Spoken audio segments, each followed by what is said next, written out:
Entendre, comprendre, réagir. Un média qui donne vie aux opinions, qui donne voix aux idées. Cube. Alors, on le sait que le temps, le timing, c'est tout. C'est vraiment l'alpha et l'oméga de la lutte contre le cancer. Si tu veux combattre ton cancer efficacement, tu dois être diagnostiqué à temps et tu dois être soigné rapidement. Et là, il y a une lettre très importante aujourd'hui qui est publiée dans la section « Faites la différence » du Journal de Montréal, qui est co-signée par le directeur général de la Fondation québécoise du cancer, la directrice générale de l'UQAM, la présidente et chef de la direction de la Société de recherche sur le cancer et le président-directeur général de Procure, on sait, cancer de la prostate. Ces 4 personnes-là se sont mises ensemble, c'est pas pour rien, parce qu'écoutez, au Québec, ça peut prendre en moyenne, ça prend en moyenne 5 mois avant d'obtenir leur premier traitement pour les gens qui ont le cancer. 5 mois. Tu sais que tu as le cancer, tu as été diagnostiqué, tu as un cancer, tu es angoissé, tu es stressé, tu as peur. Et là, ça va prendre 5 mois avant d'avoir ton premier traitement. Ça n'a pas de sens. On a avec nous M. Marco Dessel, qui est directeur général de la Fondation québécoise du cancer. Bonjour. Bonjour, Richard. Est-ce que ça s'est empiré? Est-ce que c'était moins pire que ça avant? Parce qu'il faut comparer. Oui, tout à fait. Donc, oui, il y a eu l'épisode de la COVID. Là. On le sait, ça a malmené notre réseau de la santé. Il y a eu énormément d'efforts. Il faut reconnaître tous les efforts qui ont été faits là, dans les différents centres de cancérologie du Québec. Mais on a été très surpris. On croyait qu'on avait rattrapé un peu un élan. Mais 5 mois, ça nous a vraiment interpellés. Là. Mais là, rassurez-moi, là, M. Dessel, j'imagine que ça, c'est dans des cas de cancer bénin, peut-être, ou moins important. J'imagine que quand c'est un cancer important... Le sondage laissait montrer vraiment... Oui, non, faut toujours rassurer la population. Oui. Là. Les cas très graves et urgents, ils n'attendront pas 5 mois. Mais quand même, 5 mois. Mais 5 mois, on s'entend. Là, un cancer, c'est dangereux. Là. Et on dit toujours qu'il faut traiter rapidement pour améliorer les chances de survie, puis que ça soit moins invasif. Donc, c'est pour ça que nous, on rappelle. Hein, donc, c'est pas la première fois qu'on le fait. Tu l'as mentionné, on est 4 organismes. On veut montrer que le cancer, là, on doit être au-dessus de tout ça. Là. Donc, il n'y a pas de partisanerie là-dedans. Là. Non. C'est le cancer qui est la cause et c'est trop important. Donc, on signe ça conjointement. On veut rappeler qu'on a proposé des recommandations. On a mis 8 recommandations au printemps dernier. Et la plus importante pour nous, elle est structurelle, mais on est à l'aube, le 1er décembre, de la création officielle, la mise en opération de Santé Québec. On a demandé qu'il y ait un vice-président, une vice-présidente, qui a le mot « cancer » dans son titre. Et on le sait, on ne l'aura pas. Mais là, vous dites dans votre lettre ouverte, vous parlez de cette mère de famille atteinte d'un cancer du sang.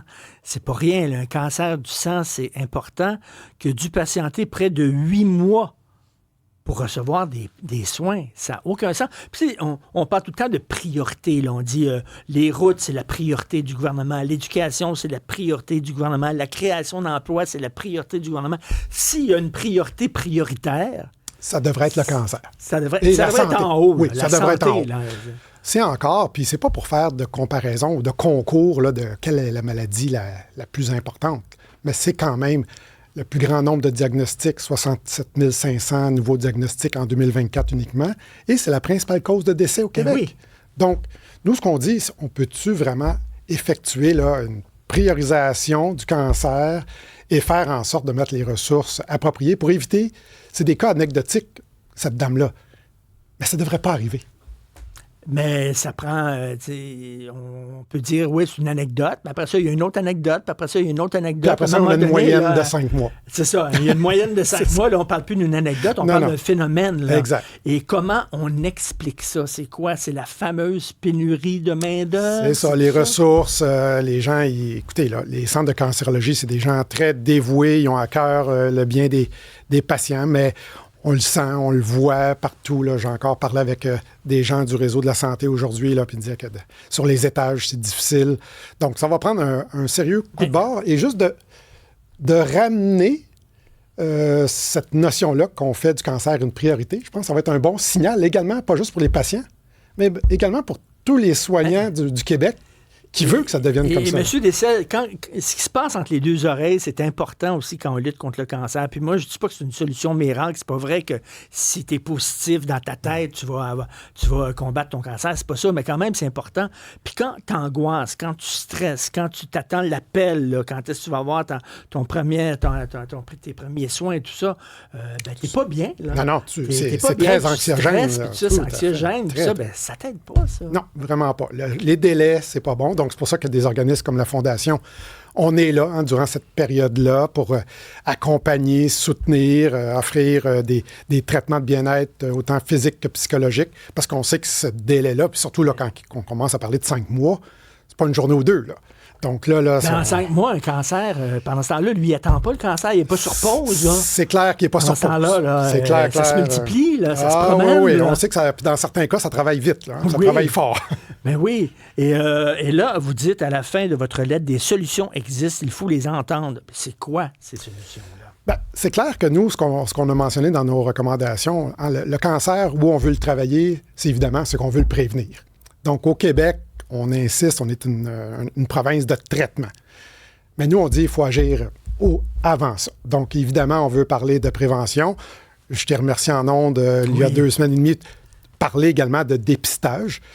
C'est bien beau de se faire dépister puis se faire avoir ton mais faut avoir diagnostic, l'autre étape. Mais si après ça prend 5 mois, moi, heureusement, ça n'a pas été ça, c'est pas ça. Si ça prend 5 mois pour avoir ton premier traitement... c'est trop long. Ça, c'est forcé d'admettre. C'est comme moi, là, ma prostate était remplie de cellules cancéreuses. Puis si t'attends, il y en a une qui peut sacrer le camp, sortir de ta prostate, puis aller dans ton corps, puis former des métastases. Exact. Donc, et c'est pour ça que dans ton cas, et c'est pour ça qu'on le rappelle, les équipes de cancérologie priorisent bien les cas, mais quand on est rendu avec une moyenne des cas à 5 mois, c'est clair qu'on s'éloigne de l'objectif. Mais là, ce que vous voudriez, c'est que Santé Québec, il y ait quelqu'un qui est vraiment là, qui porte le flambeau du cancer. On parle d'imputabilité. Le ministre, on peut bien dire, là, puis moi je l'aime beaucoup, le ministre Dubé, mais le ministre Dubé peut pas régler tous les problèmes dans le réseau de la santé. Il peut donner les bonnes orientations, mettre les bons projets de loi en place. Il a décidé de créer Santé Québec. On salue ça, on dit, regarde, il a décidé, puis c'est correct, c'est lui qui est payé, comme on dit, pour prendre ces décisions-là. Nous, ce qu'on dit ensuite, à qui on va devoir parler pour parler du cas de la dame que tu nous as fait mention tout à l'heure? Présentement, il faut faire le tour c'est tous les PDG des CIS et des CIUS. Et on sait que ça va être comme ça encore dans le futur. C'est la maudite bureaucratie. Donc, nous, on veut quelqu'un d'imputable, facile à trouver, qu'on va pouvoir nous dire, « Hey, as-tu vu ce cas-là? Qu'est-ce qu'on fait avec ça? » Et en même temps, s'il manque de pénurie, s'il y a une pénurie de main-d'œuvre, s'il manque de gens... C'est inacceptable. On ne peut pas laisser des choses comme ça. On joue avec la vie des gens, là. Donc, faut que ça soit une priorité clairement établie. Il faut que dans l'ensemble de la structure gouvernementale, ministérielle, ça soit pris en compte et qu'il y a des gens imputables quand ils ne font pas les bonnes actions. Est-ce que vous comprenez, en terminant, est-ce que vous comprenez peut-être le découragement de la population qui ont vu tous les gouvernements de différentes couleurs se succéder? Ils ont même eu des ministres de la Santé qui étaient des médecins. Là, on dit là, ça va marcher, puis tout ça. Puis il y en a eu des réformes et tout ça. Puis on dirait que le temps d'attente est toujours aussi long. À un moment donné, les gens disent « Coudon, c'est quoi le Christi de problème? » C'est ça. Donc oui, par des structures, parfois, moi je suis un gestionnaire en opération, donc oui, des fois, il faut changer les structures. Je sens que vous avez un petit bémol sur Santé Québec. J'ai pas de bémol. Moi, je dis le temps de se battre contre le changement, il est trop tard. C'est fait. C'est fait. Donc, moi, je suis partisan de dire comment on va faire le mieux avec cette décision-là.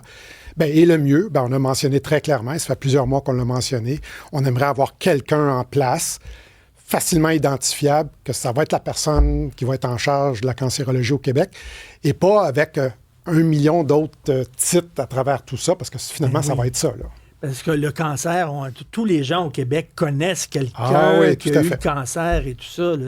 C'est la première cause de décès. Donc, c'est pas tous les jours que les 4 intervenantes du milieu du cancer au Québec signent une lettre ouverte ensemble. Non. Donc, on peut lire ça. Ça s'intitule « Cancer au Québec, à quand plus de transparence et d'imputabilité ». Merci beaucoup, M. Marco Dessel, directeur général de la Fondation québécoise du cancer. Merci. Au plaisir.